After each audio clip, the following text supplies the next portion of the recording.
Korang perasan tak berita baru-baru ni? Jabatan Kecemasan HSA Johor Bahru kena pindah sementara. Lepas tu, meriahlah gambar orang-orang besar kerajaan negeri turun melawat. Siap highlight peruntukan 60 juta ringgit.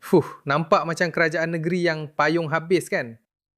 Tapi tunggu kejap. Jom kita bedah siasat fakta sikit. Projek naik taraf kecemasan tu sebenarnya guna duit siapa? Fakta sebenar ialah projek induk elektrik HSA ni kosnya 158.8 juta ringgit. Duit siapa? Persekutuan. Kos pindah barang kecemasan bernilai RM200,000 tu, duit persekutuan juga. Habis tu kerajaan negeri bagi berapa untuk kecemasan? RM318,000 je geng. Itu pun separuh daripadanya bulan 9 nanti baru nak mula buat. Kalau ikut nisbah, bagi setiap RM1 yang kerajaan negeri keluar, persekutuan bayar hampir RM500. Duit persekutuan gajah, duit negeri ciput. Tapi dalam berita, sembang macam dia yang taja satu hospital. Bab klaim kredit memang laju. Tapi untuk berlaku adil, peruntukan dari kerajaan persekutuan pun memang dah ada. Tahun 2023 lagi, PMX dah umum bajet RM500 juta untuk HSA. Cuma realitinya, projek mega macam ni memang ambil masa nak jalan. Bulan Ogos 2026 ni baru tutup tender dan pembinaan dijangka mula tahun depan. Bajet tu dah turun, cuma proses teknikalnya tu lah memakan masa sikit. Sudahnya dalam MB On Hafiz sibuk senyum ambil gambar dan klaim kredit, yang merana kat bawah tu siapa? Pesakit dan staf misi doktor kita. Kena hadap kemah kanopi, sempit dengan cuaca panas kat JB tu. Tempoh siap? 6 bulan lagi. Kesimpulannya, dalam ahli politik sibuk klaim kredit dan proses tender makan masa bertahun, yang terus jadi mangsa adalah orang awam dan petugas kesihatan. Korang yang kat JB, apa pengalaman korang pergi HSA sekarang ni? Cerita sikit kat ruangan komen. Ciao!